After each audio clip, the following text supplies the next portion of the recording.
Poles and mainland Europeans all say my name is Thyas, but I, as an Anglo-Saxon, say Thyas. My paper is based on a courier report, a Jewish courier report from Lemberg.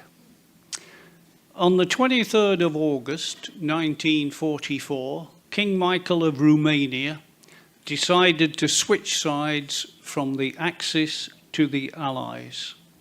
A few days later, an Allied intelligence mission arrived in Bucharest and began searching hastily evacuated German officers. In the former German consulate, they found many documents, one of which was deemed worthy of translation into English and was then sent to the Foreign Office in London. It arrived almost 6 months later in March 1945, much too late to have anything to do, and it languished in Foreign Office files until the 1980s. In 1939, shortly after the German invasion, the Polish intelligence agency at the government in exile in London began sending agents back to Poland. They started cooperating with the British Secret Intelligence Service, MI6, and the early agents were sent on intelligence gathering missions to Poland. The Foreign Office in London showed little interest in believing reports that came back from Poland about Germans killing Polish Jews. And they decided they could not recommend any action in response. This is despite the couriers that came physically from Poland, Jan Karski and Jan Nowak. The National Committee in Warsaw, outside the boundaries of the ghetto, produced a report on the 15th of November 1943, which a Polish intelligence agent brought back to London, and a translation arrived at the Foreign Office on the 13th of March 44, almost 4 months later. This report details the anti-Jewish measures and slaughters undertaken by German forces in Poland between June and November 1943. The report begins, "We write to you in the blood which tens of thousands of Jewish martyrs are again shedding.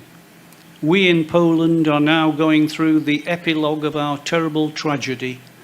The Hitlerite barbarians, facing their defeat, are murdering the few remnants of the Jewish population. In some weeks, no more than 50,000 of us will be left." My paper discusses the role, work and travels of Jewish couriers, men and women, who went to ghettos across the general government, providing and obtaining information, handing over money, encouraging them to find weapons for resistance, fomenting resistance against deportations and closure of ghettos, which meant the death of the Jewish inhabitants. This is the background on which I face my paper. On the 1st of September 1939, German armies invaded Poland. On the 17th of September 1939, Soviet armies invaded Poland. When the fighting was over and a kind of peace restored, Lemberg was now part of the Soviet Union. In this way, Lemberg escaped Nazi persecution for 20 months until the German war against the Soviet Union began and Lemberg occupied by German forces at the end of June 1941, soon facing German moves from persecution to extermination. The Lemberg Ghetto Courier report begins in March 1942. It details a chronology of events, killings in the ghetto, and the deportations.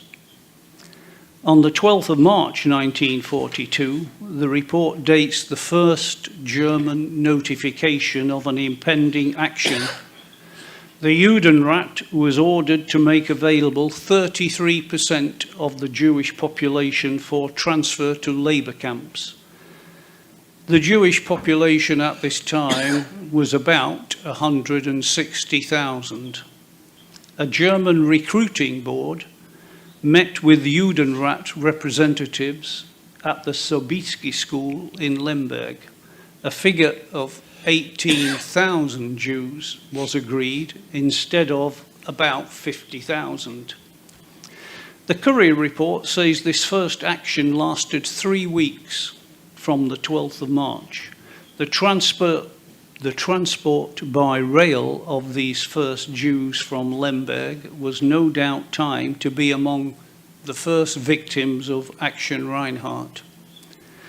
The first victims of Belzert's death camp, which opened on the 17th of March 1942.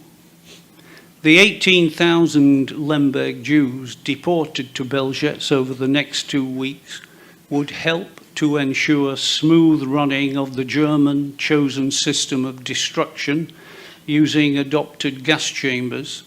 These gas chambers did not work well and caused delays. Because of problems at Belzert's, to ensure the destruction of Lemberg's Jews continued, in May 1942, mass shootings took place in the ghetto. A special German extermination unit shot some 10,000 Jews, shot in their apartments, including sick Jews in their beds. Some were taken to Janowska Street camp, where a German military band played music while Jews were beaten and shot. During June and July 1942, new brick and cement gas chambers were built at Belzert's. This would speed up the system of killing. The third action took place between 10 and 22 August 1942. 55,000 Jews, old and young, women and children, were loaded into boxcars and taken to Belzert's. The last deportation of Lemberg Jews to Belzert's began on the 18th of November 1942, and in the following days, 10,000 Jews were taken to their destruction. Belzert's death camp closed at the end of December 1942, when it had claimed 434,508 souls. About 83,000 Lemberg Jews were victims of Belzert's. I should say that the Courier report does mention Belzert's several times and that it was a death camp. Therefore, such knowledge of their fate caused many to attempt flight, either on the way to the deportation site, during the process of loading them into the railway boxcars, and jumping from them during the journey to Belzert's. The Courier report continues to describe actions in 1943. These began on the 5th of January 1943, when 10 to 12,000 Jewish men and women and children were shot in an action in the ghetto. German forces entered the ghetto, forcing Jews from their homes, throwing grenades into them to encourage Jews to leave, and setting fire to the buildings. In this way, the Germans managed to reduce the physical size of the ghetto.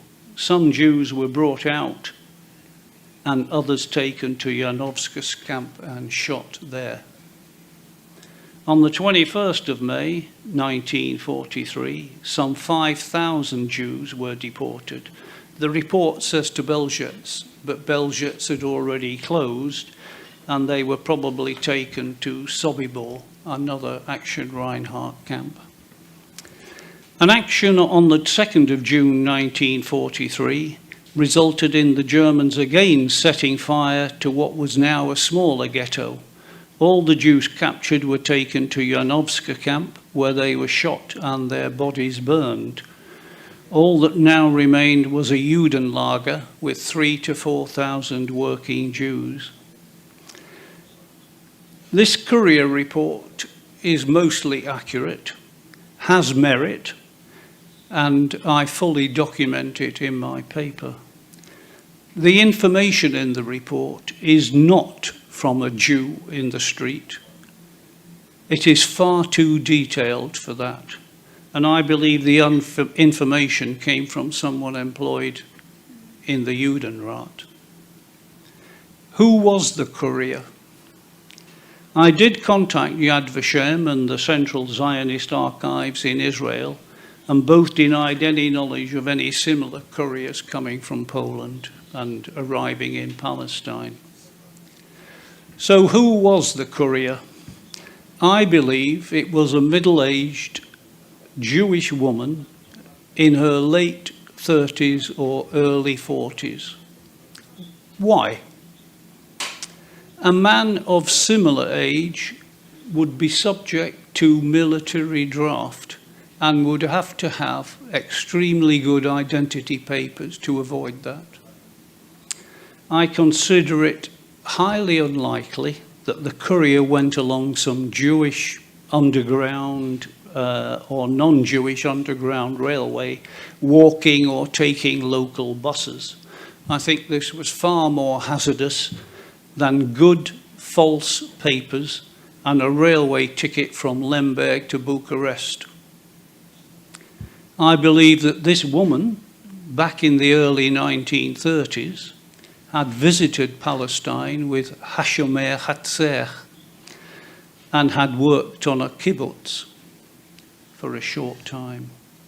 Hashomer Hatzer was a politically leftist youth group which appealed to many Jewish teenagers and did organize trips to Palestine. The visit to Palestine from Lemberg would have gone via a Black Sea port and a ship to Haifa. The Courier would have probably remembered part of this route. Having been lucky to get across the border, crossing from Ukraine into Romania near Czarnowiec, her luck ran out further south in Bucharest. Was the Courier aware that under German pressure, Romania had only recently closed its Black Sea ports to foreign sea travel? Was making inquiries about ships from other Black Sea ports the reason for her arrest? We will never know. All that remains of her heroic journey is the report she carried. Thank you.